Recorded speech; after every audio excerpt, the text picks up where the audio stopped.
Even if you live in the middle of a city, you can still do nature study. Here's how.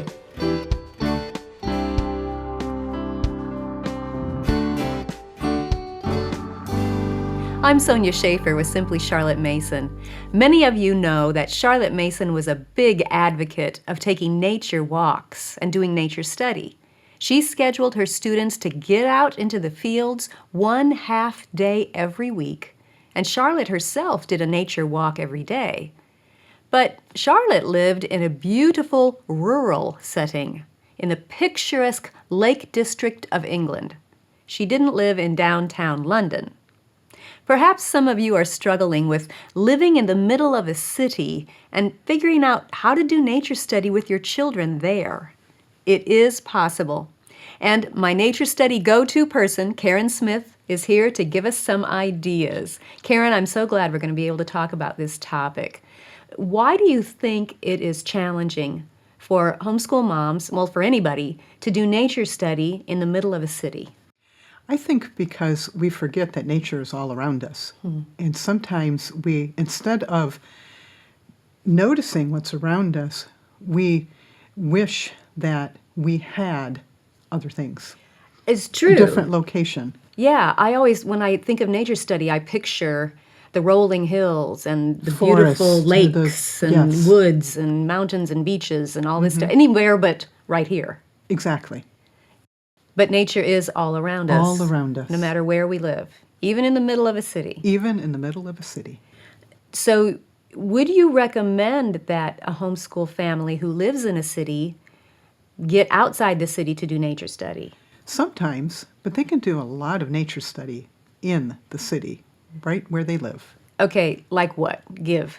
Everybody can see the sun, the clouds, the sky, pay attention to the weather.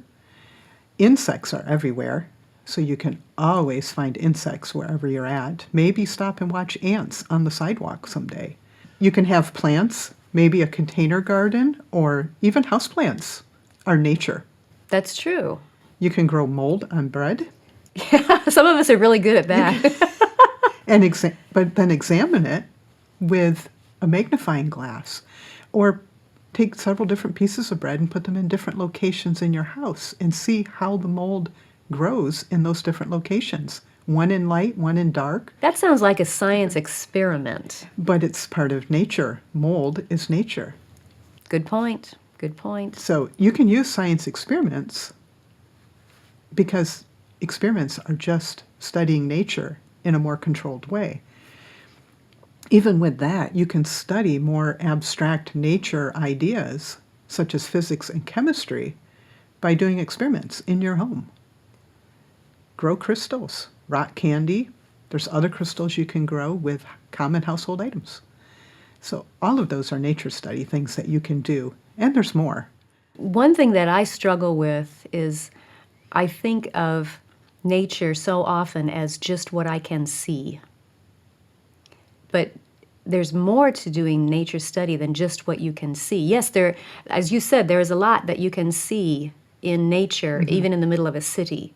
The insects and the birds and all the other plants and things that you mentioned. But we also need to remember that nature study, as you've told me, I'm not bringing this up because I knew it just automatically, but because you've told me this before, nature study is about using all of our senses. Yes, as many as possible. You can listen for birds, the buzzing of the insects, all kinds of things. I mean, you have to kind of block out the airplanes and the traffic noise. Exactly. But if you concentrate, you can do that. And perhaps that's something that you do when you go to a park. Or maybe when you're on vacation and you're someplace else. You can notice the nature there, and how is it different from what you have in the city?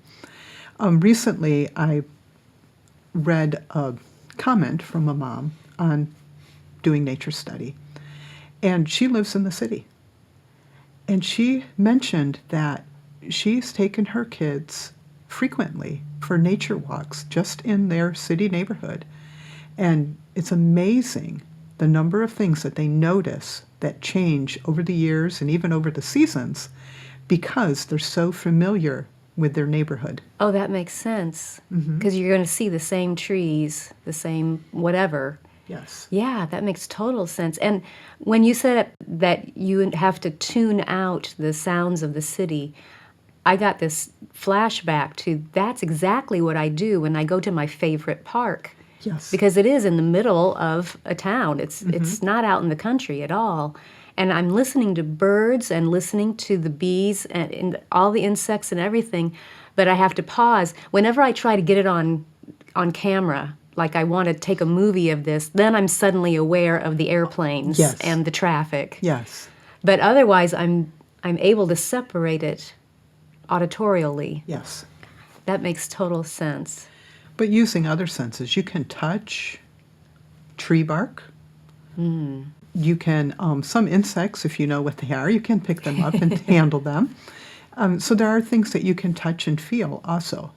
But look for those opportunities when you are outside. What about pets? Do they count? Certainly, they're nature.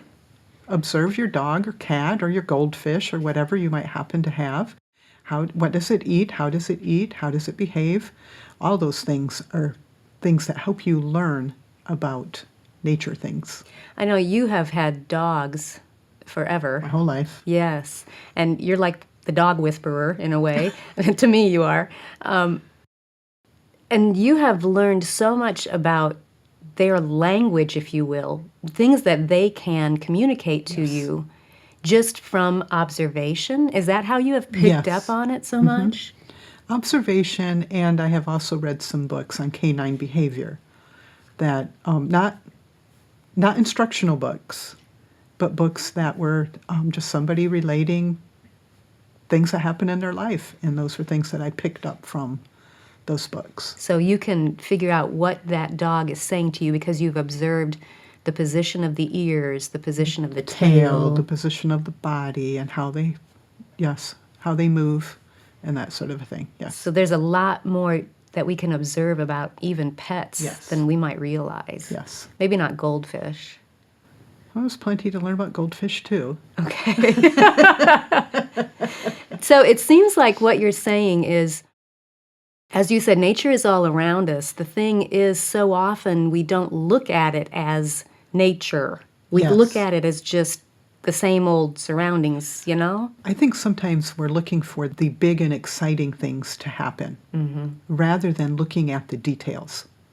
And when you notice the details, that's where the wonder starts to open up. I love that. So it's very much about opening your eyes to what is around Yes. you. It's there. Thanks. If you've enjoyed this podcast, be sure to subscribe through iTunes, Google Play, YouTube, Facebook, Instagram, or your favorite podcast app so you don't miss an episode. You can also subscribe to the audio version or read the blog post on our website at simplycharlottemason.com. All of those links will be in the notes. Thanks for joining us.